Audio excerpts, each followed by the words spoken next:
नमस्कार, हामी देखापट्टि विशेषमा छौँ। देखापट्टि विशेषमा यहाँलाई स्वागत छ। देखापट्टि विशेषमा आज हामी केन्द्रित रहनेछौँ कोरोनाको संक्रमण रोकथाम र नियन्त्रणका लागि सरकारले काम कसरी गरिराखेको छ। साथै शहरी विकास राज्यमन्त्री हाम्रो आज अतिथि हुनुहुन्छ र उहाँसँग सहरहरूको विकास कसरी भइराखेको छ, सरकारले विभिन्न घोषणा गरेको छ, नेकपाको चुनावी घोषणापत्रमा पनि गरिबी उन्मूलनदेखि लिएर सहरहरूलाई कसरी विस्तार र विकास तथा व्यवस्थित बनाउने भन्ने कुरा स्पष्ट रूपमा उल्लेख गरिएको अवस्थामा सरकारले यो चालु आर्थिक वर्ष मात्रै 1.5 लाख बराबर 165वटै निर्वाचन क्षेत्रमा क्षेत्रगत हिसाबले फुसको घर हटाएर व्यवस्थित जस्ताको घर बनाउने भनेर घोषणा गरिसकेको छ। 27वटा नयाँ सहर देशका विभिन्न स्थानमा बनाउने भनेर घोषणा गरिसकेको छ। 3000 व्यक्तिको क्षमता रहेको अन्तर्राष्ट्रिय सम्मेलन केन्द्र बनाउने भनेर घोषणा गरेको छ। राजधानी लगायतका कैयन नदीहरू, कैयन ऐतिहासिक क्षेत्रहरूलाई व्यवस्थित गर्ने विषयमा घोषणा गरेको अवस्थामा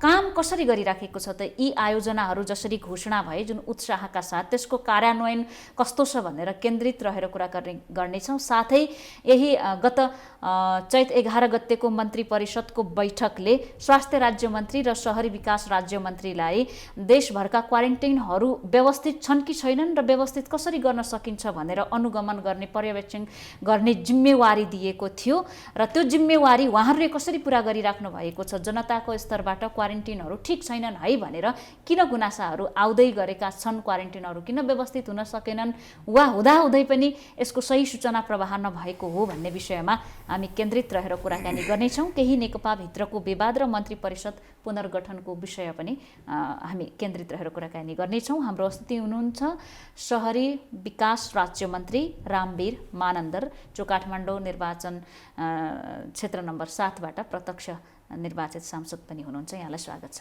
हजुर, धन्यवाद छ। नमस्कार। सबभन्दा पहिला म क्वारेन्टाइनकै एउटा महत्त्वपूर्ण जिम्मेवारी मन्त्री परिषदबाटै पाएको व्यक्ति हुनुभएको कारणले गुनासा धेरै छन्, सन्तुष्टि छैनन्, तर सरकारले व्यवस्थित गरेको छु भनेर दाबी गरिराखेको छ।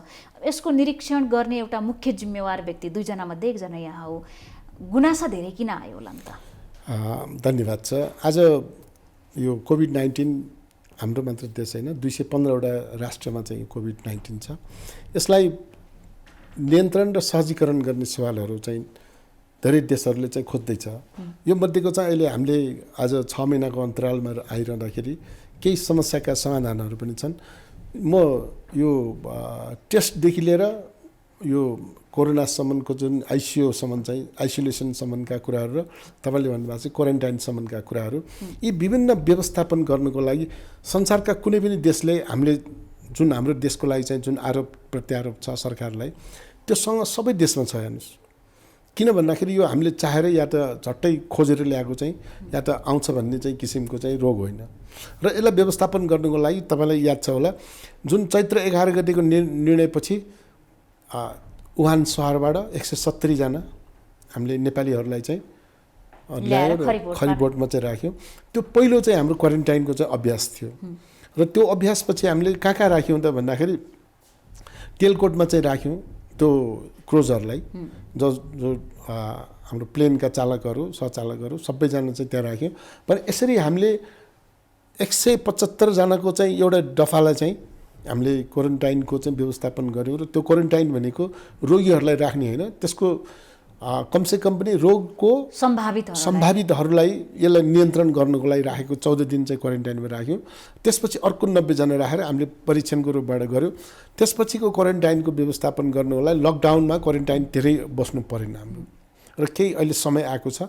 त्यो क्वारेन्टाइनको व्यवस्थापन गर्नलाई अहिले स्थानीय सरकारलाई, स्थानीय तहलाई जिम्मा दियो र त्यो स्थानीयले आफ्नो क्षमता र गच्छे अनुसारको क्वारेन्टाइन निर्माण गर्यो। र क्वारेन्टाइन निर्माणहरू गर्दाखेरि हामीले वास्तवमा चाहिँ मैले सुरुमै प्रतिवेदनमा उल्लेख गरेको कुराहरू म भन्छु। शहरी विकास राज्यमन्त्रीज्यू पश्चिमबाट चाहिँ नारायणघाटसम्म अनुगमनमा गराउनु भयो र मैले उपत्यकाका सबै क्वारेन्टाइनमा राख्न सक्ने र क्वारेन्टाइन बनाउन सक्ने क्षमताका मैले सबै हेऱ्यौँ। र यो स्थितिमा क्वारेन्टाइनमा एकजना पनि बस्नुपर्ने स्थिति थिएन। अहिले तपाईँले भने 27,000 अहिले चाहिँ सङ्क्रमितको सङ्ख्या लागिसकेको छ र मृत्युको सङ्ख्या झन्डै 125को 110-15 हाराहारीमा पुगिसकेको छ। भने मेरो भनाइ चाहिँ के भन्दाखेरि अहिलेको 6 महिनाको अन्तरालमा हामीले जुन एउटा चाहिँ भयावह आज देखिरहेका छौँ, यो भयावहको नियन्त्रणको लागि हामीसँग राज्यले गर्नुपर्ने कर्तव्यहरूमध्येको तपाईँले चाहे त्यो स्वाइपको होस्, चाहे टेस्टका कुराहरू होस्, चाहे त्यो यो आइसोलेसनका कुरा होस्, यी सबैको बिचमा सरकारले सक्ने चाहिँ गच्छे अनुसारको मैले तपाईँलाई भनिहालेँ। यदि 5000 एकैचोटि देखा पऱ्यो भने के गर्ने भनेर सोध्यो भने मैले पनि जवाब दिन सक्दैन। यो भयावह भन्दा चाहिँ राज्यको स्रोत र साधन भन्न चाहिँ तर यहाँनिर अब दुईटा कुरा छ। एउटा यथार्थता, राज्यसँग स्रोत साधन कति छ, बाहिरबाट कति जुटाउन सक्छ र भएको स्रोत साधनलाई अधिकतम कसरी प्रयोग गर्न सक्छ भन्ने व्यवस्थापकीय पाटो रह्यो।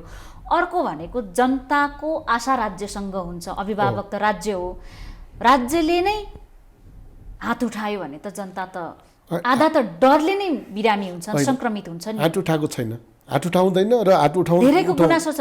खास गरी प्रतिपक्षको गुनासो के छ भने सरकारले स्रोत साधन छैन भनेर पञ्चिन खोजेको छ भन्ने आरोप छ नि। होइन, यो हामीसँग उत्पादित हाम्रो देशमा होइन। तपाईँले याद गर्नु होला, जर्मनमा जान लागेको मास्क समेत चाहिँ बीच बाटोमा चाहिँ अपहरण गर्यो भन्ने कुराहरू समाचार सुन्यो। भने यस्ता शक्तिशाली राष्ट्रहरू, धनी राष्ट्रहरू, महत्त्वपूर्ण राष्ट्रहरूले यी कुराहरू गर्छ भने हाम्रो त देश यो समुद्रबाट चाहिँ छुट्टिएको देश हेर्नुहोस्, आउनलाई के टाइम लाग्ने समय र हाम्रै छिमेकी राष्ट्रहरू सबैभन्दा सङ्क्रमितहरूमध्येको चाहिँ देशहरूमा पर्छ। अरबौँ जनसङ्ख्या भएको दुईटा देशको बिचमा छौँ र उहाँहरूकोबाट चाहिँ आउनुको लागि चाहिँ हाम्रो चाहिँ प्रयास भएन। र जुन देशमा अहिले सङ्क्रमितहरूको सङ्ख्यालाई चाहिँ तपाईँको जाँच्न सक्ने स्थितिको चाहिँ त्यत्रो संवेदनशील राष्ट्रहरूले त गर्न सक्दैन भने हामीले चाहेको अवस्था चाहिँ पक्कै हो। मैले भनिहालेँ, सरकारले चाहेर पनि गर्न सक्ने स्थितिको छैन। त्यसकारण तपाईँले भन्नुभएका कुराहरू सरकारले गर्नुपर्ने जुन एउटा पोजिसनका कुराहरू, अहिले आइसोलेसनका कुराहरू, अझ विशेष त तपाईँको त्यो भेन्टिलेटरका कुराहरू जुन विशेष सङ्ख्या एकदम कम छ नेपालमा, जसको सङ्ख्या अब के गर्ने, हामीले चाहिँ चाहेर पनि गर्न सक्दैन र 6 महिना के हेरेर बसिराख्यो भन्नुहुन्छ, त्यो बेलाको चाहिँ प्रयास चाहिँ अहिले पनि जारी छ। त्यसकारण किटहरूको सङ्ख्यामा किटहरू ल्याए भ्रष्टाचारका कुराहरू आउँछ, किटहरू ल्याए यो के भ्यालुटेसनका कुराहरू हेर्नुहोस्। यी कुराहरूले गर्दाखेरि पनि सरकारले अलि कुनै पनि अब सरकार त मान्छे नै बस्ने हो, उहाँहरूलाई पनि आरोप प्रत्यारोप भ्रष्टाचारका कुराहरू यी सबै जोड्ने कारणले गर्दाखेरि पनि अलिकति केही नर्मल चाहिँ भएको देखिएको छ। तर मलाई लाग्छ राज्यको स्रोत र साधन सबै प्रयोग गरेको छ। यी प्रयोग गर्दा गर्दै पनि हाम्रो उत्पादित क्षमताभन्दा चाहिँ बाहिर रहिरहेका कुराहरू ल्याउने सक्ने क्षमताभन्दा यहाँले यो भनिरहँदा अवस्था बिग्रिँदै गएको छ। यदि सुधार उन्मुख हुन्थ्यो भने राज्यको सीमित स्रोत साधनका बीच पनि यसरी काम हुँदैछ र अब अलिकति राहत मिल्छ कि भन्ने कुरा हुन आशा गर्न सकिन्थ्यो। अवस्था बिग्रिँदैछ, स्रोत साधनको अवस्था बताइराखेको छ राज्यले, अब जोड्ने बेला हो नि त। पक्कै हो, जोड्नु पर्यो। त्यसै कारण मैले चाहिँ के भन्दाखेरि यसमा चाहिँ अब केही हामीसँग चाहिँ सम्भाव्यताका चाहिँ राम्रा उत्तरहरू पनि हामीले खोज्न थालेका छौँ। अब अहिले कमसेकम अहिले मलाई लाग्छ 40वटा भन्दा चाहिँ अहिले हाम्रो जिल्लाहरू चाहिँ अहिले लगभग सिलको रूपबाट चाहिँ रहिरहेको छ। अब हिजोदेखि हामीले लकडाउनको देशभरि लकडाउन गर्दाखेरि यो परिवेश आएको थिएन। लकडाउन गर्दाखेरि अब स्रोत र साधनको चाहिँ बन्देज भइसकेपछि मान्छेले के खान्छ र कसरी बाँच्ने भन्ने कुरा भयो। रोगभन्दा भोकले मर्ने भयो। अब भोकसँग चाहिँ जोडेर अलिकति जाने बित्तिकै रोग आयो। त्यसको लागि कमसेकम पनि हामीले मलाई लाग्छ अहिले केही साधनहरू उत्पादन भएको छ भनेको छ। र अर्को चाहिँ सरकारले सकुन्जेल चाहिँ आफ्नो आफ्नो एरियामा चाहिँ अब लकडाउनका चाहिँ मतलब सिलका कुराहरू चाहिँ देशभर होइन क्षेत्रगत रूपमा सिल गर्ने कुराहरूलाई अब सरकारले फोकस गर्दैछ भन्ने कुरा। अर्को प्रसङ्ग जस्तो आम जनताको गुनासो के आयो भने चार्टर्ड प्लेनबाट आउनेहरूले धेरै शुल्क तिर्नु परिराखेको छ। यसमा सरकारको मिलेमतो छ, सरकारले कमिसन खाइराखेको छ। सिधै लिँदाखेरि के हुन्छ भन्ने आयो। के भएको हो त? खासमा किन प्लेन चार्टर नै गरेर ल्याउनु परेको हो? हाम्रो रेगुलर फ्लाइटहरू किन नउडेको हो त? रेगुलर फ्लाइट उड्नको लागि पहिला त फेरि पनि त्यही सिस्टममा जानु पऱ्यो। हेर्नुहोस्, त्यो सिस्टम अहिले फेल छ हाम्रो। जुन चाहिँ अहिले लकडाउन या त यो के सिलहरू र सबै कुराहरूको चाहिँ व्यवस्थापन हो। र तपाईँ अहिले हामी दुईजना यहाँ इन्टरभ्यूमा बसिरहँदाखेरि पनि तपाईँको सबै सेनिटाइजरका कुराहरू सबै गर्नुपर्ने स्थिति र त्यो सबै कुराहरू गर्नलाई पनि त्यसको अब फेरि एउटाले किनभने हामीले चाहिँ अब स्वास्थ्य कर्मीहरूसँगै रोग आइसक्यो भने चाहिँ अब त्यो मान्छेहरू अझ पनि डर मान्छन्। त्यसकारणले गर्दाखेरि एउटा प्लेनमा कति राख्ने भन्ने कुराहरूसँग जान्छ। त्यसकारण चार्टरको कुराहरू हेर्नुहोस्, त्यसकारण अलिकति महँगाका कुराहरू चाहिँ हुनसक्छ। मलाई लाग्छ अब आउने इच्छा भएको मान्छेले चाहिँ अब नेपाल या त विदेशबाट पनि अर्कै देशबाट आउनेहरूलाई पनि त्यही देशबाट चाहिँ केही कुराहरू चाहिँ सहुलियत पनि दिइरहेको छ। विभेदको कुरा आएको छ क्वारेन्टिनमा, खास गरी हाम्रो त ठुलो सङ्ख्या भारतमा रोजगारीका लागि छ, भारतीयहरू नेपालमा छन्। उनीहरू नेपालमा भएको त अहिले हामीलाई त्यति चिन्ता छैन, तर हाम्रो जुन जनसङ्ख्या आउँदैछ उनीहरू गाई गोठमा भैँसी गोठमा समेत बस्नुपर्ने, सुक्खा भातको ढिक्का खानुपर्ने, यस्तो कुराहरूले चाहिँ क्वारेन्टिनबाटै भाग्ने परिस्थिति आयो। प्लेनबाट आउनेहरूलाई स्टार होटेलको खाना खुवाउने, अनि त्यहाँ पनि पैसाको चलखेल भएको छ। भ्यालु गरेन भन्छ कि भारतमा जाने मजदुरहरूसँग हेरेर त्यसै दृष्टिकोणले उनीहरूलाई भैँसी गोठमा समेत सुतायो। अरू देशमा जाने, खाडी मुलुकमा जानेहरूलाई लजमा राख्यो, अरू देशमा जानेहरूलाई स्टार होटलसम्म राख्यो भन्छन्। सरकारले हैसियत हेरेर विदेशबाट आउने नागरिकमाथि विभेद गरेको हो होइन। मैले मेरो प्रतिवेदन तपाईँले पढ्नुभयो भने अझ मैले चाहिँ के भनेको छु भने अब हामीले क्वारेन्टाइन हामी आफैले बनाउने निर्माण गर्न सकेन भने प्रत्येक जिल्लामा होटल, लज र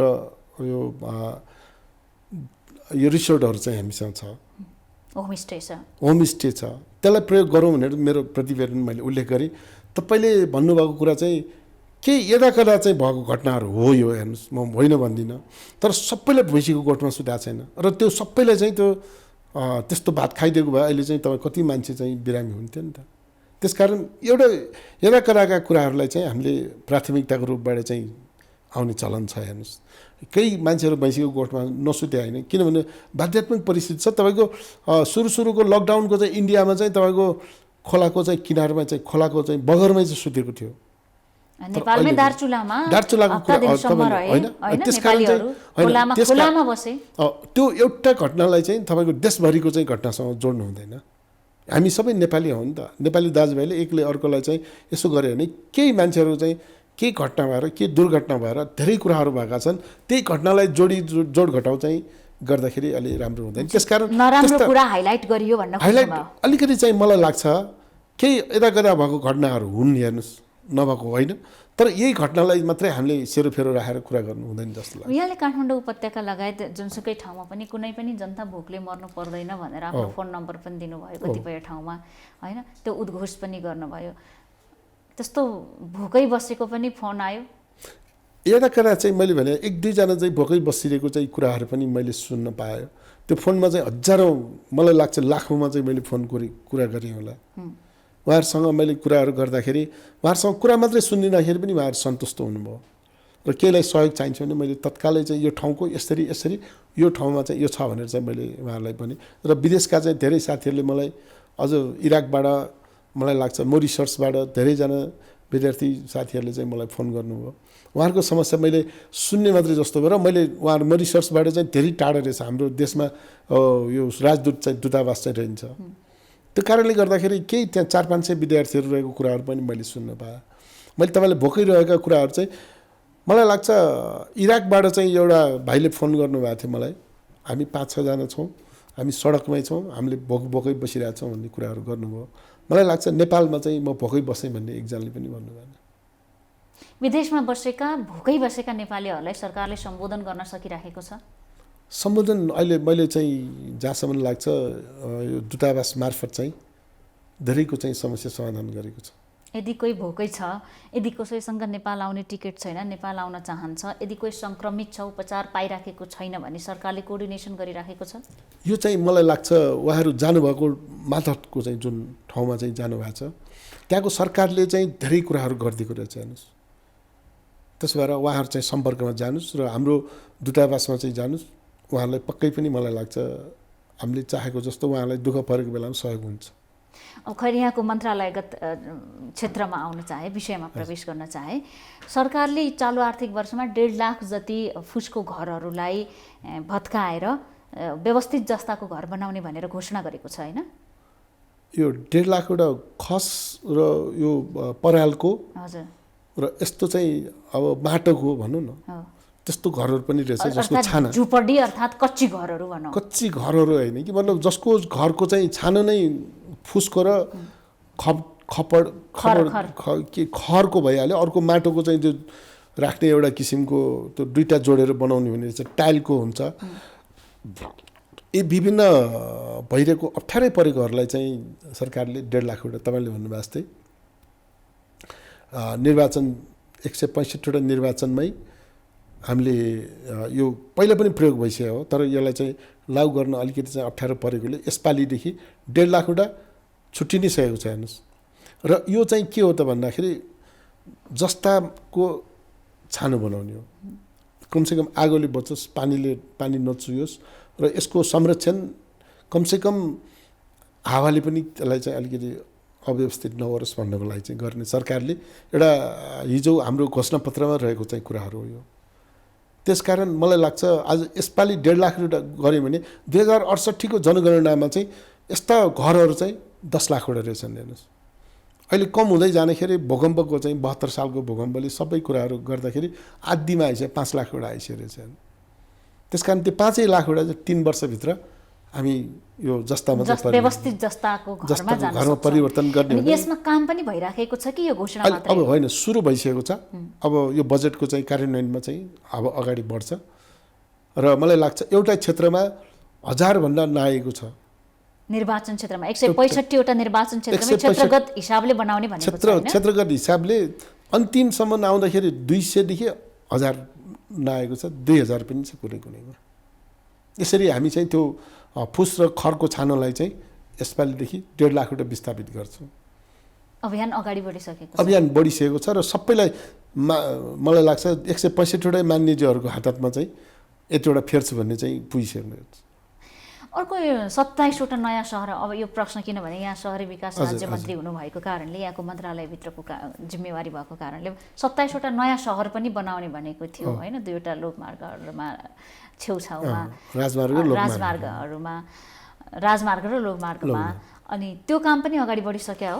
मतलब यसको चाहिँ के छ भन्दाखेरि यो 27 वटा सहरहरूलाई चाहिँ नयाँ सहरको रूपबाट हामी बढाउँदैछौँ अगाडि। त्यो सहरहरू कस्तो छ भने यो मदन भण्डारी लोकमार्ग, पुष्पलाल लोकमार्ग र केही राजमार्गहरूको चाहिँ बीचलाई चाहिँ हामीले लिएका छौँ। त्यसमध्येको चाहिँ म तपाईँलाई एउटा मात्रै भन्छु, यो हाम्रो यो अरनिको हाइवे, अरनि के भन्छ हाम्रो यो पोखरा जाने हाइवेले, त्यो हाइवेको चाहिँ बिचमा चाहिँ पृथ्वी हाइवेको चाहिँ बिचमा पृथ्वी राजमार्गमा चाहिँ 2टा चाहिँ सहर छ, लमजुङको र यतापट्टि हाम्रो यो गल्छीमा। यो 2टा जस्तै कि त्यस्तो सहरहरू 27 वटा होइन, हामीले चाहिँ लगभग मलाई लाग्छ 7 वटा प्रदेशको अहिले रहिरहेको कुनैमा 13 वटादेखि लिएर कुनैमा चाहिँ 17 वटासम्मको चाहिँ जिल्लाहरू जोडेको छ।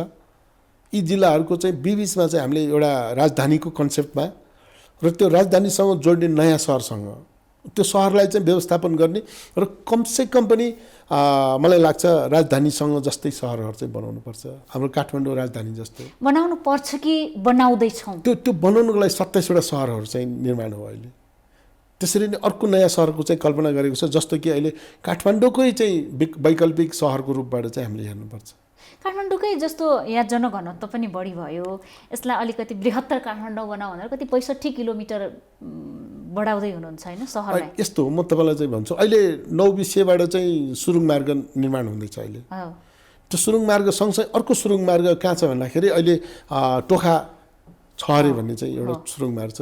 त्यो 7.4 किलोमिटरको चाहिँ यो हो भने यो 2.something किलोमिटरको चाहिँ हो र यो सुरुङ मार्ग सुरु भएको छ।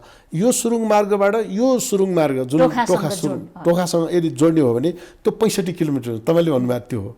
त्यो 65 किलोमिटरको बिचमा चाहिँ तपाईँ हामी त्रिशुलीदेखि लिएर धेरै खोलाहरूको चाहिँ बिचमा हामीले चाहिँ सहर बसाउन सक्यो भने मलाई लाग्छ काठमाडौँको वैकल्पिक एउटा नयाँ सहर हो त्यो। र तपाईँको पोखरा जाओस्, त्यहाँ त्यो गल्छीको बिचमा रहने ट्रेन मार्ग, रेल मार्ग चाहिँ केरुङबाट आउने रेल मार्ग, इन्डियाबाट रेल मार्ग आउने, यदि काठमाडौँलाई छुने चाहिँ सहरहरू हो भने त्यो सहरले रेल मार्ग पनि छुनु पऱ्यो नि।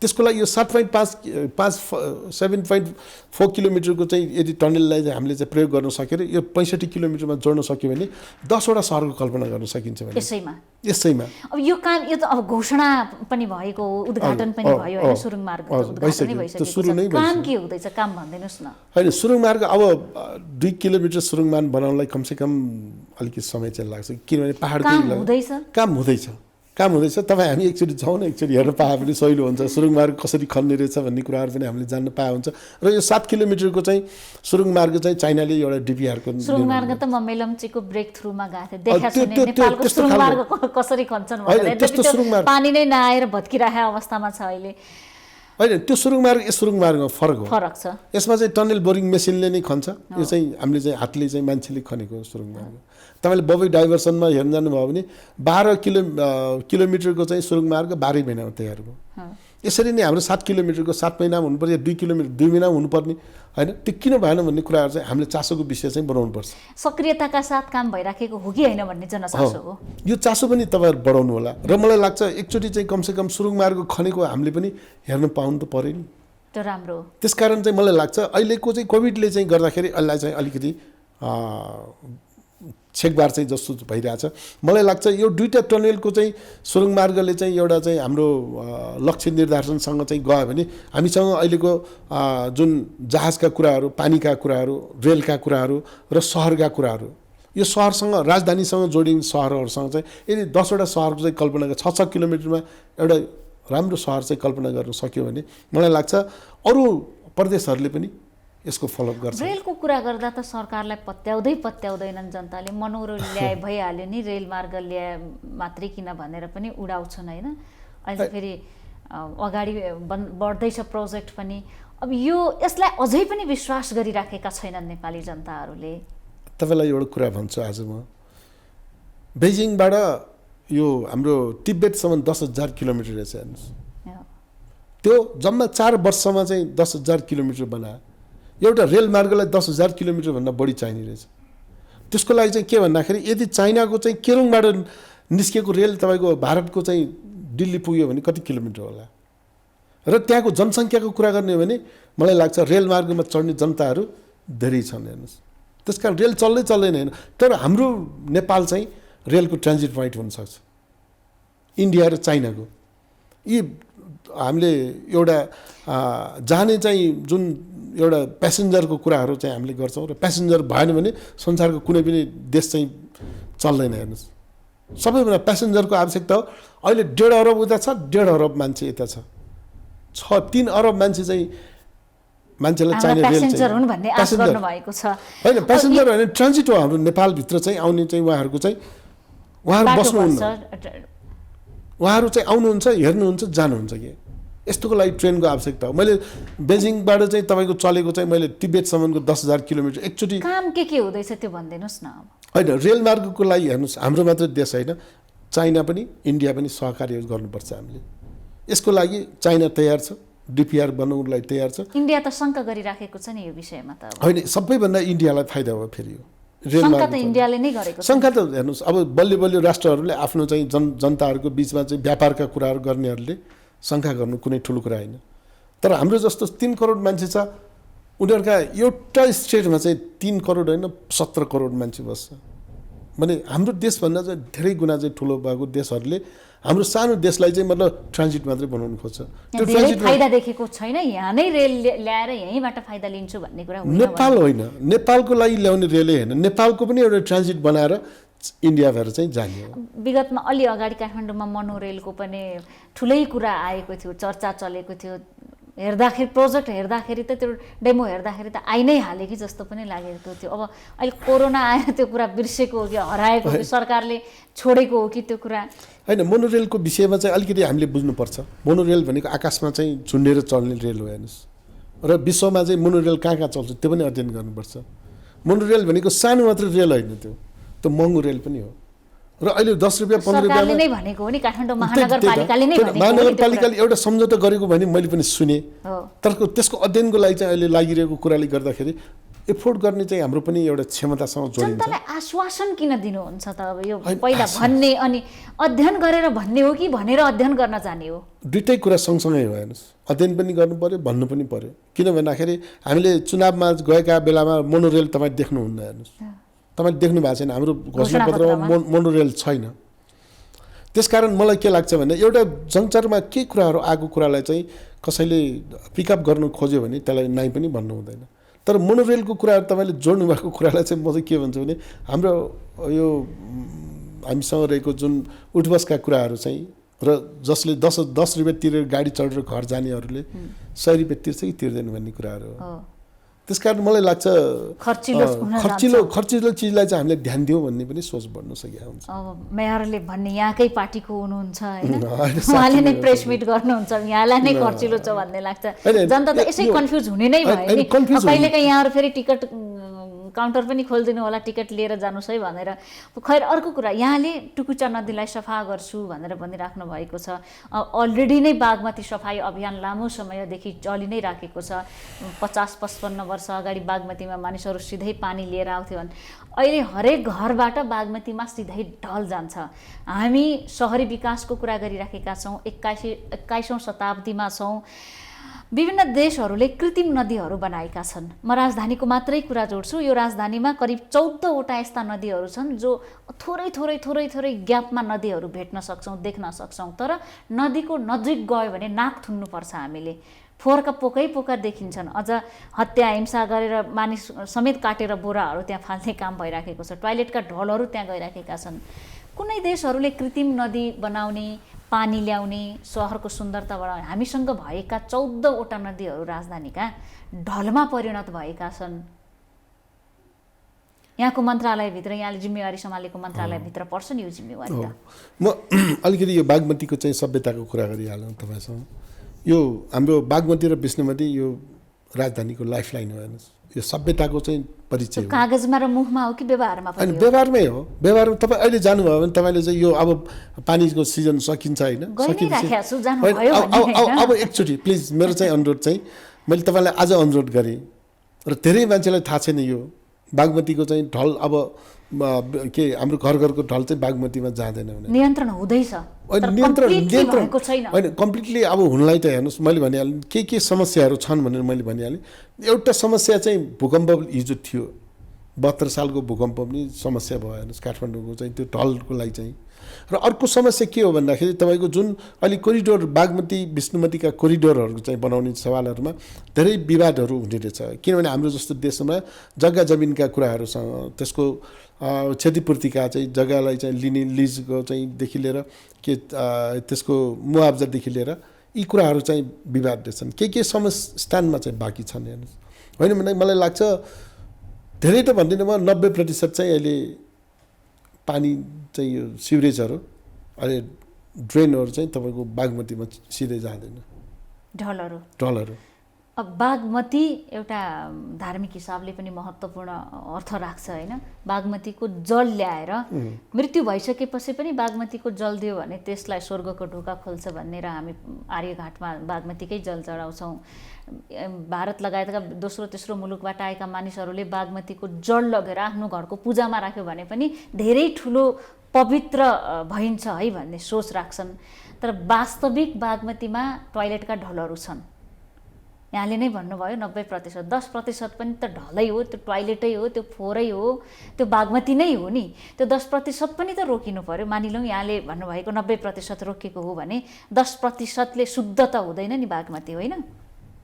पक्कै हो। म अलिकति बागमतीको विषय चर्चा गरौँ। हो, बागमती भनेको के हो भने म तपाईँलाई चाहिँ भनिदिन्छु। यो शताब्दी अगाडिको कुरा हो, धेरै भनौँ न 5-7 हजार वर्ष अगाडिको कुरा हो यो। अहिले काठमाडौँको चाहिँ जुन एउटा तपाईँले देखिरहेको चाहिँ पोखरी हो पहिला होइन, दह हो एउटा। र दह कसरी बन्यो भने चाहिँ मैले यो स्कन्द पुराणमा चाहिँ पढ्न पाइन्छ। छोटोमा एकदमै।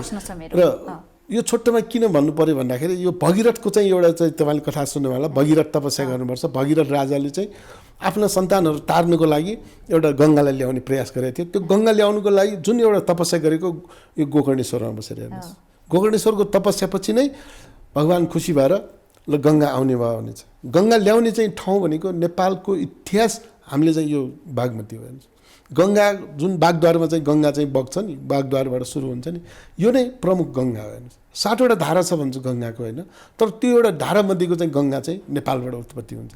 त्यसकारण तपाईँले भन्नुभयो नि पशुपतिको चाहिँ पानी जललाई चाहिँ अहिले तपाईँले चाहिँ काशीमा गएर चाहिँ हामी श्राद्ध गर्नु गयो भने त्यहाँ काशीको मान्छेले के भन्छ, तपाईँ टाउको छोडेर खुट्टामा आएर चाहिँ तपाईँ श्राद्ध गर्न पाउमा आयो हिन्दी भाषामा होइन। हिन्दूहरूले चाहिँ त्यहाँको चाहिँ त्यो पुजारीहरूले भने मेरो उत्तर गङ्गाको चाहिँ सवाल चाहिँ नेपालको इतिहास हो हेर्नुहोस्। तर हामीले प्रचार गर्न सकेनौँ त्यसलाई। त्यो कारणले गर्दाखेरि नेपालको एउटा स्वर्ग जस्तो देश भनौँ न, भगवान् शिवले चाहिँ बास गर्ने शिवपुरी भन्छौँ हामी। तर हामीले चाहिँ त्यही एउटा चाहिँ पशुपतिलाई पनि हामीले प्रचार गर्न सकेनौँ। तपाईँले भने 10% यसमा जोडिन्छ हेर्नु। त्यसकारण मलाई लाग्छ धेरै सङ्घ संस्थाहरू छन्, त्यसमध्येको चाहिँ अहिले तपाईँलाई म ग्यारेन्टी यहीँबाट दिन सक्छु कि एउटा दुईवटा कामहरू छोडेर मुआब्जाका कुराहरू, जग्गाका चाहिँ विवादहरू सकिने बित्तिकै ट्र्याक पनि बन्छ र ढलको निकास पनि 10% पनि समाप्त हुन्छ र बागमतीको पानी एकपटक तपाईँ हामीले सोचेको भन्दा चाहिँ राम्रो चाहिँ बन्ने चाहिँ स्थिति छ। अर्बौं खर्च भएपछि सोचेको भन्दा राम्रो मात्रै होइन कि धेरै राम्रो बन्न जरुरी नै छ, किनकि राज्यले लगानी पनि गरेको छ नि यसमा होइन। व्यक्ति स्वस्फूर्त रूपमा गएका छन्, त्यो छँदैछ। अर्को यहाँको टुकुचा नदी जो पूर्व राजा बस्ने निवास भित्रै नारायणहिटीको छेउ भएरै बग्ने पनि गरेको छ होइन, त्यसलाई पनि यहाँहरूले आफ्नो अभियानमा राख्नु भएको छ, के गर्ने भन्नुभएको? यो इच्छुमती चाहिँ तपाईँको यो माथि महाङ्कालबाट चाहिँ बग्छ हेर्नुहोस्। र यो तपाईँले हेर्नुभयो भने मैले ड्रोनबाट चाहिँ सबै खिचिसकेको छु, मैले अलिकति अध्ययन गर्न बाँकी छ त्यसमा। अहिले काठमाडौँको महत्त्वपूर्ण एउटा यो अङ्गको रूपबाट चाहिँ इच्छुमती छ, यो टुक्चा भन्छ जसलाई। यदि इच्छुमतीलाई चाहिँ 4 मिटरको चाहिँ र 4 मिटरको चाहिँ टुक्चा छ हेर्नुहोस्, त्यो खोलाको बहाव चाहिँ 4 मिटर छ र अहिलेको चाहिँ कानुनमा के छ, 4 मिटर बराबरको या त कुनै पनि ढलको भन्दा चाहिँ 4 मिटर चाहिँ त्यो नदीको चाहिँ 4 मिटर चाहिँ दायाँ बायाँ चाहिँ सेटब्याक छ होइन, छोड्नै पर्छ त्यो। अहिले जसरी हामी एउटा घर बनाउँदाखेरि 5 फिट छोड्नुपर्छ नि, त्यसरी खोलाको रेन्जमा चाहिँ 4 मिटर छोड्नुपर्छ हेर्नुहोस्। मैले चाहिँ के भने यो महत्त्वपूर्ण एउटा चाहिँ काठमाडौँको राजधानीको एउटा मध्य भागबाट बगेको ठाउँलाई अहिले काठमाडौँको सबैभन्दा प्रब्लम भनेको ट्राफिक म्यानेज हो हेर्नुहोस्। ट्राफिक म्यानेजको भनेको के हो त भन्दाखेरि ट्राफिक म्यानेजको लागि पार्किङको अवस्था चाहिन्छ। तपाईँको दोस्रो हाम्रो आवश्यकता के हो भने पार्किङ सँगसँगै तपाईँको टोयलेटको व्यवस्था छैन। टोयलेटको सँगसँगै के चाहिन्छ, हामीलाई चाहिँ कमसेकम एउटा सानो ग्रिनरी चाहिन्छ। त्यो सँगसँगै के भन्दाखेरि तपाईँको कमसेकम पनि टहल्ने ठाउँहरू, साइकल वाकिङ गर्ने या त मर्निङ वाक जाने यस्ता ठाउँहरू चाहिँ आवश्यकता छ। यो 4 मिटरको चाहिँ यदि टुक्चालाई चाहिँ व्यवस्थापन गर्न सक्यो भने 6 किलोमिटर 6 न 12 किलोमिटर चाहिँ तपाईँको टुक्चा चाहिँ ओपन हुन्छ। यसको लागि तपाईँले दरबार यो त अब यहाँ के छ भने धेरै जसो त निजी प्रयोजनका लागि मिचेको छ भन्छ नि टुकुचा त। व्यक्तिहरूले आफ्नो शक्ति प्रयोग गरेर टुकुचा मिच्दै साँगुर्याउँदै लगेका छन्। अब त्यसमा मिच्न दिएको छ राज्यले, त्यसलाई अति के भन्छन् जफत गर्न पर्यो, के भन्नुहुन्छ यहाँहरूको भाषामा? टुकुचा नै बन्न पर्यो नि, कसैको सम्पत्ति त बन्नु भएन नि। मलाई लाग्छ तपाईँले भनेको जस्तै उहाँहरूले पनि सोचेर यो टुक्चालाई छोड्नुपर्छ भने मानसिकतामा छोडेन भने राज्यले त एक्सन लिन सक्छ नि त्यसमा। धेरै पर्सेन्टले छोडेको छ, केही पर्सेन्टमा चाहिँ हामीले अरू देशमा पनि यसरी खोला मिचेका देशहरू देखेका छ हेर्नुहोस्। त्यस्तो देशहरूमा चाहिँ उनीहरूले त्यो खोलालाई प्रयोजनको लागि चाहिँ जुन किसिमको जोड्नुहुन्छ नि त्यो भावना चाहिँ जोडिदिन्छ हेर्नुहोस्। र त्यो मान्छेहरूले पनि मलाई लाग्छ जुनसुकै मान्छे त्यहाँ बसेको भए पनि उहाँहरूलाई कन्फिडेन्समा भएर चाहिँ उहाँहरूले जग्गा जमिन ल्या हुन्छ र घर पनि त्यसरी भनौँ मैले के गरेर आवश्यक पऱ्यो भने भत्काउँछु भनेर नै हेर्नु। त्यसकारण मलाई लाग्छ त्यो 4 मिटरको ठाउँ चाहिँ स्वतस्फूर्त नै यो भत्काउने कुराबाट अतिक्रमणबाट एउटा प्रसङ्ग जोड्न खोजेँ। अहिले यहाँ माथि आरोप छ बालाजु बाइपासमा रहेको यहाँको फिल्म हल अष्टनारायण होइन, मैले पनि देखाएको छु, त्यो जोगाउनलाई यहाँले 38 जनाको उठिवास गर्नु, 38 परिवारको भनेपछि सडक 6 मिटर विस्तार हुनुपर्ने थियो रे। यहाँले आफ्नो शक्ति प्रयोग गरेर आफ्नो फिल्म हलतिरको लाइनमा नभएर त्यसको अपोजिटमा मात्रै 6 मिटर विस्तार गराइदिनु भयो। त्यसको कारणले गर्दाखेरि 38 घरका मानिसहरू घरबार विहीन भए भन्ने आरोप छ यहाँ माथि। मलाई चाहिँ आरोप लगाउने कोसिस गरेको छ र राज्यको विरुद्ध चाहिँ लगाएर चाहिँ उहाँले चाहिँ मलाई चाहिँ जुन राज्य मन्त्रीको हैसियतमा चाहिँ उहाँले मेरो सिनेमा हल अष्टनारायण पिक्चर्स प्रालीले 38 घर भत्काएर मेरो सिनेमा हल बचाउनु कोसिस गरेको भनेको छ। आउनुहोस्, मेरो यदि गल्ती मात्रै फेला पार्नु भयो भने मन्त्री होइन, मेरो तपाईँले चाहिँ त्यो सिनेमा हल लेखिदिनु म तयार छु, आउनुहोस् एकपटक चाहिँ। र त्यो 38 घर के थियो तपाईँहरू पनि खोज्नुहोस्, म पनि भन्नुलाई। आज कति साल भयो उहाँहरूले घर बनाएर बस्नुभयो र उहाँहरूको घर कहाँ छ म सबैको भन्न सक्छु हेर्नुहोस्। उहाँले रुवावासी गर्नुपर्ने आवश्यक 40 वर्ष बसियो भन्नुहुन्छ, 40 वर्षमा चाहिँ उहाँले कसलाई भाडा तिर्नुभयो त? सरकारलाई तिर्नुभयो या त त्यहाँको चाहिँ त्यो घरपट्टिलाई तिर्नुभयो? त्यो जग्गा के हो त? लाल पूर्जा छ उहाँहरूको, र स्कुलको जग्गामा उहाँले हडफेर बसेर पार्टीको जग्गामा हडफेर बस्नु भएको छ।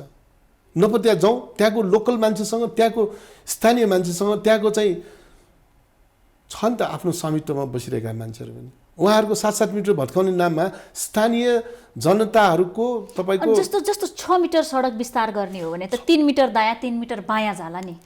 तपाईँले भन्नुभएको जस्तो हेर्न जाउँ न, त्यो ठाउँको चाहिँ परिस्थिति हेर्नुभयो भने मात्रै राम्रो हुन्छ। 6 मिटर 3 मिटरमा मेरो घर चाहिँ 2 मिटर छ, 3 मिटर गयो भने 1 मिटर कहाँबाट आउँछ? मेरो घर 2 मिटरभन्दा बढी छैन भने उहाँले दाबी गरेको त्यसैमा हो। अहिले चाहिँ सार्वजनिक जग्गा भएको छ, बालाजु पार्क हो, त्यो जङ्गलको एरिया हो। र त्यो सबैभन्दा पहिलो कुरा चाहिँ के भने 2013 सालमा तपाईँको हाइड्रो पावरको लागि, त्रिशुली हाइड्रो पावरको लागि बनाएको त्यो अहिले पासाङ लामो राजमार्ग भन्छ, हिजोको त्रिशुली हाइवे हो हेर्नुहोस्। त्यो 30 मिटरको चाहिँ हाइवे हो। त्यो 30 मिटरको हाइवेमा बिचमा बस्नुभयो। हाम्रो ठाउँमा चाहिँ तपाईँको हिजो भौतिक योजना मन्त्री तथा यो सहरी विकास मन्त्री हिसिलामी पनि बन्नुभएको थियो। उहाँले के गर्नुभयो, पार्कलाई चाहिँ एउटा अर्को नयाँ बाटो बनाउनु भयो। 70 सालमा चुनाव हार्नुभयो उहाँ। त्यो बाटो बनाएको कारणले वास्तवमा चाहिँ बाटो बनाएको कारणले नै भन्छु म चाहिँ, किनभने सार्वजनिक जग्गामा बस्नुभएका महानुभावहरूलाई उहाँले प्रोटेक्सनको लागि अर्को नयाँ चाहिँ स्किम ल्याउनु भयो र त्यो 30 मिटरको बाटो छोडेर अन्त जान लाग्नु। भनेपछि राजनीतिक रूपमा शक्तिको प्रयोग त चल्दो रहेछ नि, चलखेल त चलिराखेकै रहेछ। यहाँले आफ्नो बचाउ गर्नु स्वाभाविक हो। उहाँले चलखेल गर्नुभयो। मेरो सिनेमा हल 2058 साल, अहिले आज यो भदौको 16 गतेदेखि चाहिँ चलेको, 2058 साल टिपेर राख्नु होला। र मैले नक्सा पास गरेर महानगरपालिकाभित्रको चाहिँ यो मेरो जमिन हो।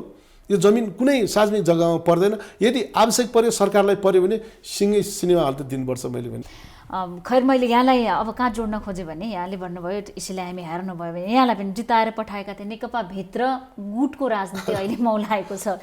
यहाँलाई जनताले जिताएर पठाए, यहाँले वामदेवका लागि म त्यो ठाउँ छोडिदिन्छु भनेर राजीनामै दिनुभयो।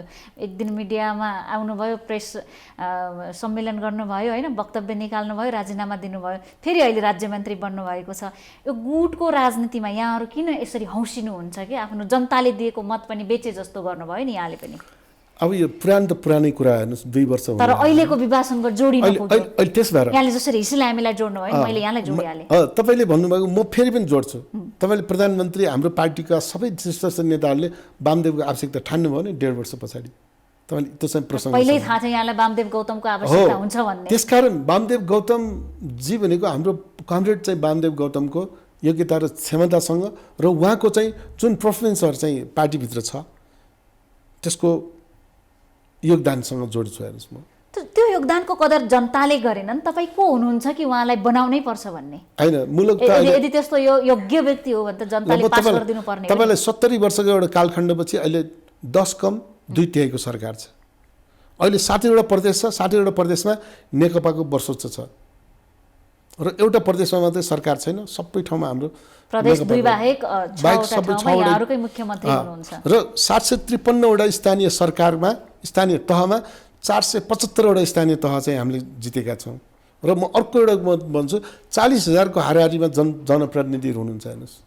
40,000 मध्ये 25,000 जनप्रतिनिधिहरू नेकपाको छ र जनताले मत नदिनु भने नेकपाको होइन, नेकपाको तर्फबाट जानु भएको। अब त उहाँ सबैको जनप्रतिनिधि हो नि, क्षेत्रको। त्यसो भए होइन, मेरो भने अब गणना नेकपा भनेर लेखेको हुन्छ, तपाईले मैले भनेर हुन्छ र मैले काम जसरी संख्या गनिराख्नु भएको मैले संख्याको आधारमा भनेको कुरा चाहिँ तपाईले कामको हिसाबले नेकपाको सरकारप्रति जनता असन्तुष्ट छन् सुन्नु भएको होला नि। ओ पक्कै तपाईले भन्नुभएको मैले चाहिँ प्रसङ्ग जोड्ला। तपाईले जनताको मतको चाहिँ कुरा गर्नुभयो भने मैले मत यति छ हाम्रो, त्यसकारणले यहाँलाई दिएको मत किन बेच्न खोज्नु भयो भन्ने मेरो प्रश्न हो। मैले त्यसैमा प्रसङ्ग जोडेको।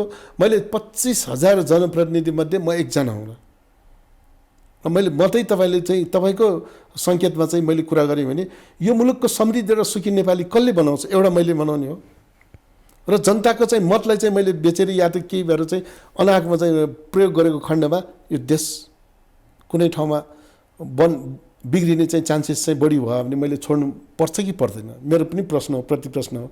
त्यसकारण जनताको समृद्ध नेपाल र सुखी नेपालीको लागि नै पहिले त मेरो परिवार मिल्नु पर्यो। मैले बारम्बार भनेको छु, मेरो परिवार भनेको मेरो पार्टी हो। पार्टीभित्रका शीर्ष नेताहरू हुनुहुन्छ, केन्द्रीय सदस्य हुनुहुन्छ, स्थायी कमिटीका र सचिवालयमा चाहिँ उहाँहरूको एक मत भएर मात्रै गयो भने मात्रै देश अगाडि बढ्न सक्छ र सबै देशका चाहिँ हाम्रो पार्टीहरू मिल्न सक्यो भने मात्रै हामीले देश अगाडि बढ्न सकिन्छ। त्यसमध्येको एउटा चाहिँ एक किसिमको मैले आदर गर्नु पर्यो, मैले सम्मान गर्नु पर्यो। मेरो पार्टीभित्रकै चाहिँ केही कुराहरूलाई चाहिँ मैले निर्देशन पनि पालना गर्नुपर्छ। हेर्नुहोस्, यो निर्देशित थियो राजीनामा भन्नु। निर्देशित भनेको मतलब मैले चाहिँ आफूले चाहिँ शपथ ग्रहण गर्दाखेरि पार्टीलाई आवश्यक पर्दाखेरि कुनै पनि बेला म छोड्छु भनेर मैले लिन्छु भन्ने कुराहरू। उल्टै मन्त्री बन्नुभयो त, राज्य मन्त्रीको हैसियतमा बस्नु भएको छ मेरो अगाडि। त्यस भएर पार्टीले बनाएको भने मलाई होइन र त्यसकारण चाहिँ मैले चाहिँ यति मात्रै कि जनताको मतको अपमान र मानसँग जोड्दिनँ। हेर्नुहोस्, विश्वका संसारमा चाहिँ यो मुलुकको समृद्ध र सुखी नेपाली बनाउने हो भन्दाखेरि मेरो परिवार मिल्नु पर्यो। परिवार मिलेपछि सांसद नभए पनि नेकपाभित्र अहिले वामदेव गौतमले नै गत साउन 13 गते जुन सार्वजनिक गर्नुभयो 6 बुँदा, त्यसकै पेरिफेरीमा नेकपाभित्र सहमति खोज्ने प्रयास अहिले भइराखेको छ होइन। यहाँ पनि कितामै उभिनु भएको छ होला संसदभित्र। अहिले सांसद कुन नेताको पक्षको, यदि भोलि परेको खण्डमा कसले कसको पक्षमा मत हाल्छ। यहाँहरू मन्त्री पनि हुनुहुन्छ, यहाँहरूले काम गर्ने हो कि नेताहरूको पछि पछि लागेर टाउको देखाउने हो, मेरो टाउको यतैतिर छ भन्ने हो? होइन, यस्तो हो। तपाईँले भन्नुभएको प्रसङ्गमा चाहिँ देशको परिवेशसँग र राजनीतिक परिवेशसँग चाहिँ जोडेका कुराहरू तपाईँको कुरा 100% सही हो। तर म एउटा कुरा चाहिँ आज भन्छु। हेर्नुहोस्, आज नेपालको इतिहास 70 वर्षको कालखण्डपछि 5 वर्षको सरकार अहिले बनाउनलाई चाहिँ नेपाली जनताले मत हालेको छ। हेर्नुहोस्, 2/3 लागि 10 कम मात्रै छ जम्मा। त्यसकारण कसको टाउको देखिन्छ को मन्त्री बन्ने सवाल होइन। आज सबैले चाहिँ मुलुकको चाहिँ समृद्ध सुखी नेपाली बनाउनलाई जुन कोभिडदेखि लिएर अहिले दैविक प्रकोपका कुराहरू धेरै कुराहरू जोडेको छ। हेर्नुहोस्, त्यसकारण राजनीतिभन्दा माथि उठ्ने चाहिँ प्रयास चाहिँ गर्नु पर्दिन्थ्यो। त्यो अलिकति नभएको कारणले गर्दाखेरि बाहिरबाट आक्रमण सुरु भएको छ। केही कुराहरू चाहिँ बोल्यो भने भित्र नमिल्ने, बाहिरबाट आक्रमण सुरु भयो भनेर पञ्चिन मिल्छ। मैले भनेको बाहिर एकीकरण गर्दाखेरि त भन्नु भएन बाहिरबाट आयो जुटाइदियो। यहाँका अध्यक्षहरूले पनि भन्नु भएन, यहाँका अध्यक्षहरूले महान एकता भन्नुभयो, यहाँहरूले शपथ लिनुभयो हाँसी हाँसी। अब अहिले यहाँका अध्यक्षहरू भन्नुहुन्छ बाहिरबाट आक्रमण भयो, यहाँहरूले अध्यक्षहरूले सुने भनेर यहाँहरूले सुनेको भरमा भनिराख्नु भएको छ। कहाँबाट भयो, कसले गर्यो भनिदिनुहोस् न, छ त्यस्तो प्रमाण? म चाहिँ तपाईँलाई चाहिँ फेरि 70 वर्षको कालखण्डमा देश कहाँ छ एकचोटि हेर्नु होला। आन्दोलन 7 सालदेखि सुरु भएको 77 सालसम्म आइपुग्दाखेरि एकचोटि तपाईँले यसो आँखा चिनेर मनन गरिदिनु भयो भने यसैको भुमरीभित्र चाहिँ छ पार्टी, एउटा पनि पार्टी, चाहे प्रतिपक्षमा चाहे सरकारमा बसेको चाहे पार्टी नभएको मान्छेहरू भर्खर बन्दाखेरि पनि 2-3 पार्टी बनेको छ। के कारण होला? यो कारण खोज्नु पायो भने नेपाल सुखी नेपाली समृद्ध नेपाल। प्रमुख कारण जनताले खोजिसकेका छन्। नेताहरूलाई सत्ता चाहियो, पद चाहियो, आफू मात्रै अध्यक्ष बन्नु पर्यो, आफू मात्रै मन्त्री बन्नु पर्यो, प्रधानमन्त्री बनिराख्नु पर्यो। त्यो भन्दाखेरि असन्तुष्ट भएर फुटेर गयो भने सरकारमा बस्न पाइयो। त्यसको दोषीको त अब म भएन कि तपाईँ, हामी सबै भएन, अनि भागीदार त सबै। अनि त्यसै कारण हामीले एउटा पोजिटिभ थिङ चाहिँ एउटा सकारात्मक सोचलाई चाहिँ र पद र प्रतिष्ठा होइन उमेर हेरौँ। यहाँ अहिले मन्त्री परिषद पुनर्गठनको पनि चर्चा चलिराखेको छ। यसभन्दा अघि मङ्सिरमा मन्त्री परिषद पुनर्गठन भयो, 8 जना मन्त्री बर्खास्त भए, यहाँ सहित अरू मन्त्रीहरू नियुक्त हुनुभयो होइन।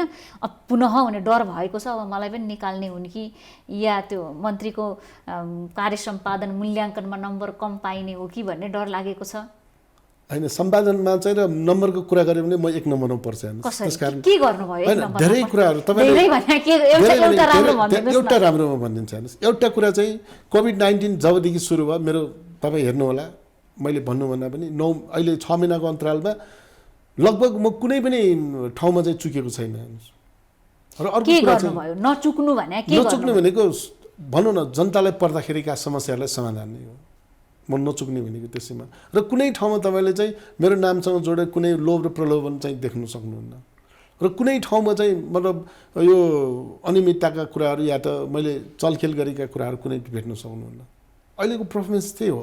र विकास निर्माणसँग जोडेको बजेट नै हो। हेर्नुहोस्, बजेटबाट चाहिँ के उपलब्धि हासिल गर्ने चाहिँ एउटा योजना नै हो। भने चाहिँ अरू मन्त्रीहरू चलखेलमा संलग्न हुनुहुन्छ, यहाँ हुनुहुन्न। मलाई पाउनुहुन्न भनेको त अरू त पाइन्छन् नि भन्ने होला। खोज्नुहोस् न भने मैले अरूलाई सङ्केत गर्न भन्दा पनि तपाईँ खोज्नु भयो भने धेरै विवादहरू मध्येको चाहिँ विवादमा म पर्दिनँ भने। अब त्यो विवादमा पर्नुहुन्न भन्ने कुराले बाहिरी आवरणमा यसको अर्थ राख्छ। भित्र त तपाईँलाई नेताले रुचाए कि रुचाएन, तपाईँ कसको नजिकको व्यक्ति हो कि होइन भन्ने कुराले बढी महत्त्व राख्छ अहिलेको राजनीतिक परिस्थितिमा।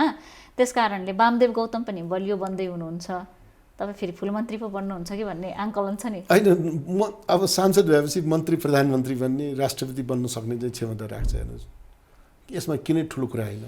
तर कुरा यस्तो होइन कि मतलब कुनैको चाहिँ अब एउटा घरको परिवारै नमिलिकन यसलाई फलानु बनाउँछु भनेर चाहिँ फुट त त्यसै बन्ने त होइन। तैपनि मैले तपाईँको चाहिँ एउटा आशंका चाहिँ के दूर गर्छु भन्दाखेरि मलाई लाग्छ नयाँ मन्त्रीमण्डल गठन भए पनि 25 भन्दा चाहिँ कोही पनि तलमाथि गर्न सक्दैन, किनभने संविधानले दिँदैन। त्यसकारण मलाई लाग्छ यो मुलुकको समृद्ध र सुखी नेपालीको लागि मै होइरहनुपर्छ भन्ने होइन। र मलाई लाग्छ मलाई एकजनाले सोध्नु तपाईँलाई चाहिँ डर लाग्दैन भनेर सोध्दै अब के मसँग मलाई एउटा लोभ पनि छैन एउटा डर पनि, दुईवटा चाहिँ चिज छैन हेर्नुहोस् मसँग। त्यसो भएर आज तपाईँले प्रसङ्ग जोड्नुभयो वामदेव गभर्मेन्टसँग होइन, केपी ओलीसँग जोड्नुभयो, धेरै कुराहरू जोड्नुभयो नि। त्यसकारण पनि मैले एज अ मन्त्री एउटा राज्यमन्त्रीको हैसियतले पनि तपाईँसँग र जनतासँग प्रत्यक्ष सरोकार र सँगसँगै हिँडेको कारणले गर्दाखेरि के हुन्छ भन्ने मलाई चाहिँ चिन्ता चाहिँ लाग्दैन। यहाँको चिन्ता भन्दा पनि अर्को महत्त्वपूर्ण कुरा के हो भने मङ्सिरदेखि अहिलेसम्म त यहाँले राज्यमन्त्रीको भूमिका निर्वाह गरिराख्नु भएकै छ। केपी ओलीको एउटा मिसन छ, नेकपाको एउटा घोषणापत्र छ, त्यसमा काम गर्नुपर्ने छ। जनताले त्यो घोषणापत्र पढेर नेकपालाई मत दिएका छन्, नेकपाको तर्फबाट केपी ओली प्रधानमन्त्री बन्नु भएको छ। उहाँलाई सफल बनाउनका लागि त मन्त्रीहरूको, राज्यमन्त्रीहरूको, प्रशासनिक क्षेत्रका व्यक्तिहरूको सबैको भूमिका हुनुपर्नेमा मन्त्रीहरू त आफ्नो सेटिङमा व्यस्त हुनुहुन्छ। केपी ओली असफल गराउनका लागि उहाँकै नजिकका व्यक्तिहरूले भूमिका खेलिराख्नु भएको छ भन्ने बाहिरबाट आरोप छ नि। यो आरोप चाहिँ त जहाँबाट पनि लगाइन्छ, सुन्नुभएको छ होइन? मैले सुनेको छु, तर के हो यहाँहरूले गर्दा केपी ओली असफल भइराख्नु भएको हो त बाहिर भने जस्तो? एउटा नक्सा चाहिँ हामीले चुच्चे नक्सा चाहिँ हामीले प्रसारण के देशमा चाहिँ हाम्रो नेपालको भूगोल यो भनेर चाहिँ निकाल्यो होइन, त्यसमा पनि विवाद रह्यो। त्यस कारणले चाहिँ सफल असफलतासँग विवाद गरेर संसदमा सबैले समर्थन गरेर सबैले मत दिए, पास भयो। लोगो आज लगाउनु भएको छैन, सुनको लेप लगाएको लोगो 5000 समथिङ पैसा पर्ने लोगो आएको छ। कसले विरोध गरे हो? त्यो लोगो आएको थियो होइन। विरोध कसले गर्यो भन्ने कुराहरू अहिले पनि संवाद हुन बाँकी छ। हिजो मात्रै फोनमा कुरा भएको छ, 15 अगस्तको दिनमा मात्रै तपाईँ हामीलाई सबलाई थाहा छ नि। त्यस भएर कसले विवाद गर्यो भन्दा पनि यो मुलुकको साँच्चै नै सार्वभौम सम्पन्न देश हामी नेपाली नागरिक हौँ भनेर चाहिँ जसरी चाहिँ हामीले एउटा मत जाहेर गरेका थियौँ, त्यसमा पनि केही विभाजन ल्याउने प्रयास चाहिँ गरेको छ। यसकारण यो विवाद भन्नु खोजे, भारतले ल्याउन खोजे हो भन्न खोज्नु। अब भारत पनि हाम्रो छिमेकी मुलुक हो, चाइना पनि हो। चाइना त यहाँलाई टिकाइरहेछ भन्ने छ नि होइन। अब एउटै शब्द र अर्थमा भन्ने हो भने पक्कै मलाई लाग्छ हिजो स्रङसङ गम्पोको पालोदेखि लिएर श्रीरामको चाहिँ सीता विवाहसम्म जोड्नुपर्छ हामीले। त्यसकारण दुवैतिरबाट कसले टिकाए कसले बिकाउनेसँग कुरा होइन। र जो दुवै देशले चाहिँ कुनै पनि राष्ट्रले चाहिँ तपाईँको व्यापार नै गर्छ। हामीसँग राम्रो व्यापार हुन्छ ठिक छ, र हामीसँग राम्रो व्यापार हुँदैन, फर्किन्छ। भावनात्मक सामाजिक सांस्कृतिक सम्बन्ध छैन हामीसँग। त्यही त हिजो थियो, धेरै कुराहरूसँग जोडेका छन् भावनाहरू, तर अहिलेको चाहिँ परिवेशमा अलिअलि आउँदाखेरि व्यापार र बन्दका चाहिँ कुराहरू चाहिँ धेरै कुराहरू जोडिन्छ। सबै आयातमा छ, व्यापारको के अर्थ छ र जसले किनेर सस्तो दिन्छ भन्ने प्रश्न भयो नि हाम्रो हकमा। अब चाहिँ त्यो हाम्रो देशले पनि व्यापार वार्षिक बजेट भन्दा आर्थिक व्यापार घाटा बढी हुने देशले व्यापारको धेरै कुरा गर्न, त्यो देशका मन्त्रीहरूले व्यापारको धेरै कुरा गर्न त्यति सुहाउँदा पनि सुहाउँदैन। व्यापार भने त हामीले पनि केही बेच्नु पर्यो नि, नभए आयातमा मात्रै हामी केन्द्रित हुनु पर्यो। अहिले हामी धेरै जसो आयातमा मात्रै केन्द्रित भएर कुरा गर्नु पर्यो, व्यापारै भएन। आयात भने त व्यापारै होइन नि, होइन? पक्कै हो। हामी कसैको कस्टमर। मैले त्यसो भएर नि हामीले तपाईँले अघि न चाहिँ यो आर्थिकसँग मात्रै जोड्यो या त व्यापारसँग मात्रै जोड्यो, हामीसँग चाहिँ सामाजिक परिबन्ध छैन कि भनेर भन्दाखेरि दोहोरो कुरा भन्नु पऱ्यो भने दुवैले दोहोरो कुरा गरे भने मात्रै हुन्छ र त्यो देशले पनि यो देशले पनि। त्यसको लागि सरकारले डायलग गर्न सक्ने हैसियत राख्नु पर्यो। त्यसकारण कसैले फोन उठाउँदैन भने मैले भनिहालेँ नि तपाईँको, मेरो फोन उठाइदिएन मेरो कुरै राख्नु पाएन, के गर्नु त अब। त्यही पीडा छ। अहिले सरकार परिवर्तनको पनि कुरा उठ्यो नेकपाभित्र, त्यो पनि अध्यक्षकै तहबाट। यद्यपि अहिले अब छलफल चलिराखेको छ त्यसमा अहिलेको आवश्यकता केपी ओली हो कि होइन, या केपी ओलीको ठाउँमा अर्को व्यक्ति आयो प्रधानमन्त्रीमा भने मुलुकले फरक ढङ्गले गति लिन सक्छ कि भन्ने लाग्छ यहाँलाई पनि, सरकारको मन्त्री नै भएका कारणले, राज्यमन्त्री भएका कारणले? मैले अघि नै यो 70 वर्षको कालखण्डको सबैभन्दा टिकाउ र 5 वर्षको लागि दिएको सबैभन्दा महत्त्वपूर्ण मत हो हेर्नुहोस्। त्यसकारण को टिकाउ र कसको लागि भनेर चाहिँ होइन। हिजो हामीले एउटा विचार लगाएको थियौँ, त्यो घोषणापत्र हो। यो घोषणापत्रसँग तपाईँ हामीले बुझेर जानुपर्छ हेर्नुहोस्। यो बुझेन भने तपाईँको फेरि पनि एउटा व्यक्तिको चाहिँ राज्य व्यवस्था होइन। यो नबुझ्ने प्रतिपक्षले नबुझेको भए चिन्ता हुन्थ्यो, जनताले धेरै विरोध गरेको भए चिन्ता हुन्थ्यो। यो नबुझेको भने त यहाँको नेकपा यहाँको पार्टीभित्रै छ नि विरोध, त बाहिर गरे पो यहाँहरू प्रतिपक्षमा उत्रिनु हुन्थ्यो।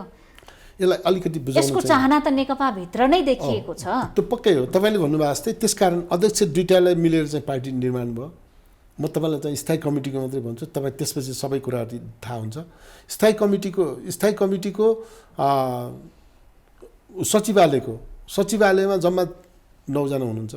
9 जना मध्ये म तपाईँलाई नाम सबै त भन्नु पर्दैन, 6 जना चाहिँ तपाईँको नेकपा एमालेबाट छ, 3 जना चाहिँ नेकपा माओवादीबाट छ। मेरो सङ्केत तपाईँले बुझ्नुहुन्छ।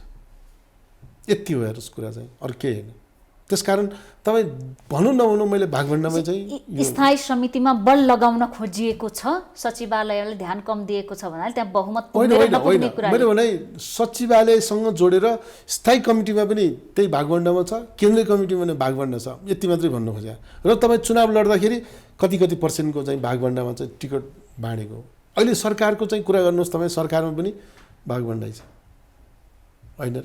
त्यसकारण यसलाई अन्यथा होइन। पार्टी जब एउटा महाधिवेशनको चाहिँ मुखमा जान्छ र महाधिवेशनले फैसला हुन्छ त्यसपछि हेर्नु होला, होइन भने महाधिवेशन हुनुको लागि चाहिँ केही समय त पर्खिनु पर्यो।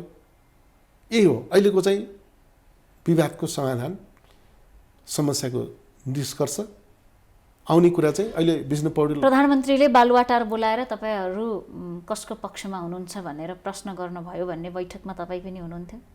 म थिएँ पनि। यो प्रश्न पनि गर्नुभएको? प्रश्न भनेको मतलब यस्तो यसलाई प्रश्न तपाईँहरूले चाहिँ सुन्नुभएको छ। मैले चाहिँ बुझेको के कुरा भन्दाखेरि तपाईँहरू क्लियर हेर्नु, सरकार हाम्रो छ होइन, तपाईँले सरकारको पक्षबाट चाहिँ कुरा गर्नु पर्यो, यति भने हो। काम कसको पक्षबाट गर्ने त? मन्त्रीहरू कामै गर्दैनन् भन्ने गुनासो छ नि। मन्त्रीहरूले काम नगरिदिएका कारणले प्रधानमन्त्री सङ्कटमा पर्नु भएको छ, उहाँको लोकप्रियता खस्किँदैछ भनेर पनि त चिन्ता गरिराखेका छन्।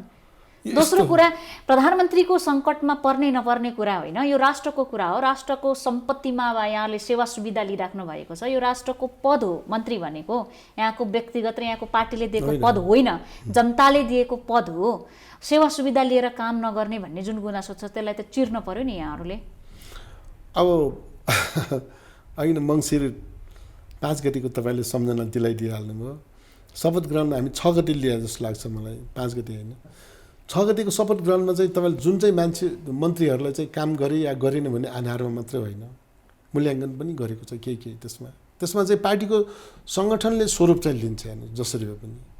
र तपाईँले भन्नुभएको चाहिँ इच्छा खोज्छ भन्ने कुरा हो यो अन्ततः होइन। अहिलेको परिवेश हाम्रो पार्टीको लागि चाहिँ एउटा परिवेश चाहिँ अहिले वैचारिक भन्दा पनि तपाईँको अहिले सङ्गठनात्मक स्वरूपको लागि चाहिँ हिस्साकै कुरा हो। हेर्नुहोस्, तपाईँ मान्नुहोस् न, मैले आज भन्यो भने कुनै नेताले मलाई गाली गर्ला भन्ने चिन्ता होइन, किनभने नेकपाभित्र अहिले पदको लडाइँ हो भन्ने यहाँले भन्नु खोज्नु होइन।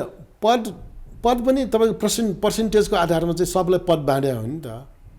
पार्टी मिल्दाखेरि नै त्यस्तै शर्त अनुसार त्यही 5वटा बुँदाको आधारमा गरेको। यहाँहरू रोजगार भइराख्नु भएको हो, जनताको लागि काम गरिराख्नु भएको छ होइन। जनताले मत दिएको समृद्ध नेपाल, सुखी नेपाली बनाउनु। मत यहाँलाई पद यति खानु छ है, केपी ओलीको पक्षमा यति, बाबुरामको पक्षमा यति, अर्को प्रचण्डको पक्षमा यति, बाबुराम त प्रसङ्गवश भने है भनेर दिएको हो र?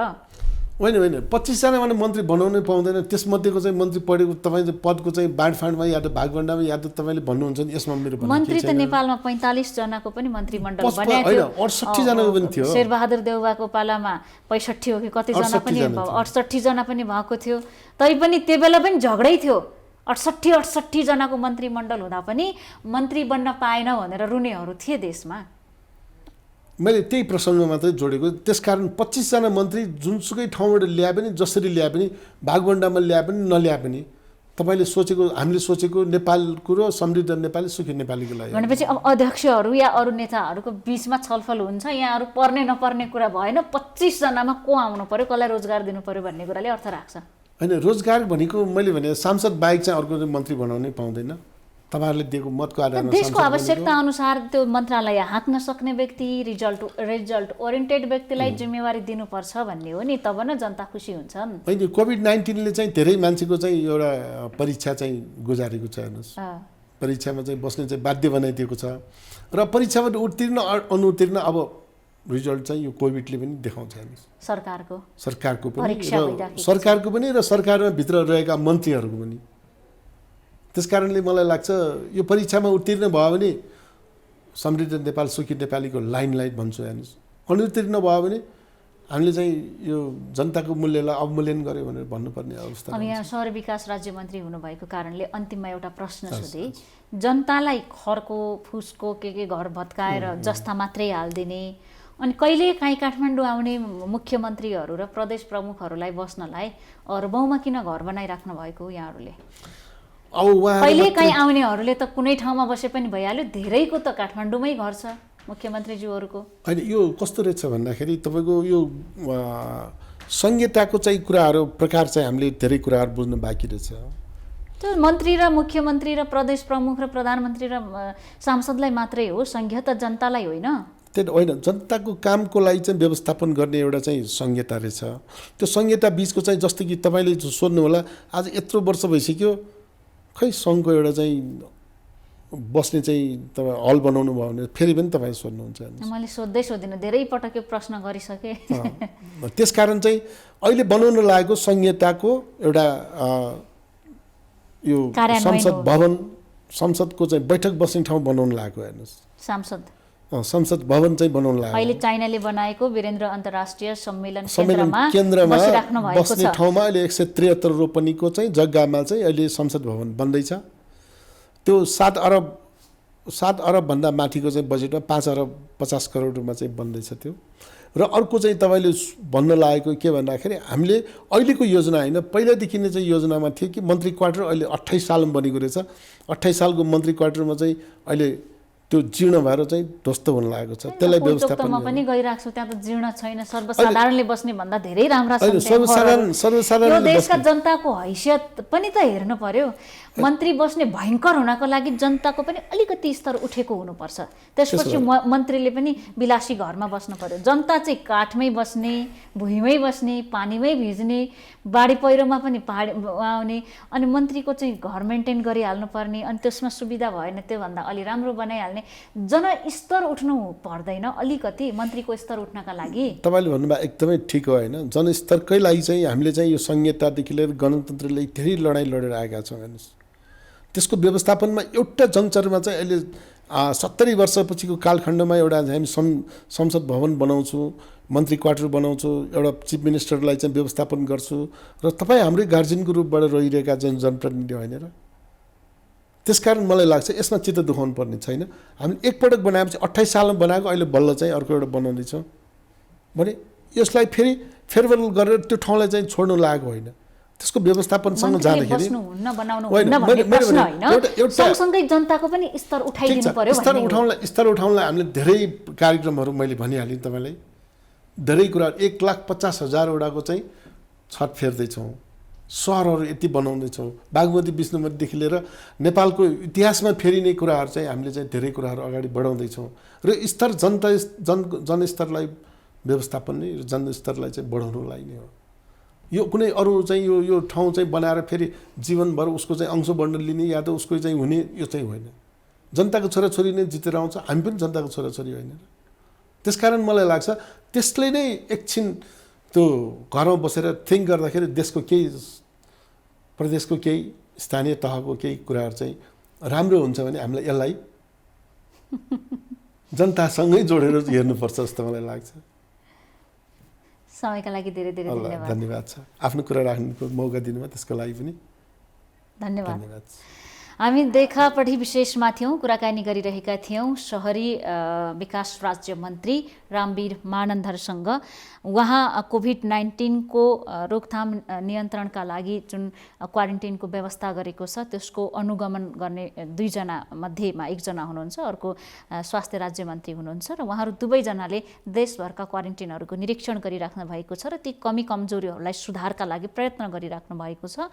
यो महत्त्वपूर्ण जिम्मेवारी प्राप्त गर्नुभएको उहाँसँग अहिले क्वारेन्टिनलाई लिएर जुन गुनासाहरू आइराखेका छन् त्यसको व्यवस्थापनको विषयमा पनि केन्द्रित रहेर कुराकानी गर्दै थियौँ। साथै उहाँ शहरी विकास राज्यमन्त्री हुनुभएका कारणले सहरहरूको विकास विस्तार कसरी हुँदैछ, आधुनिक सहरहरू कसरी निर्माण हुँदैछन् र सरकारले विकास निर्माणका कार्य जुन यो चालु आर्थिक वर्ष घोषणा गरेको छ, गत वर्षको योजनाहरू थिए, ती योजनाहरूमा केही महत्त्वपूर्ण आयोजनाहरू कसरी काम भइराखेको छ भन्ने विषयमा केन्द्रित रहेर थोरै नेकपाभित्रको राजनीतिक विषयमा पनि केन्द्रित रहेर देखापट्टि विशेषमा आज कुराकानी गऱ्यौँ।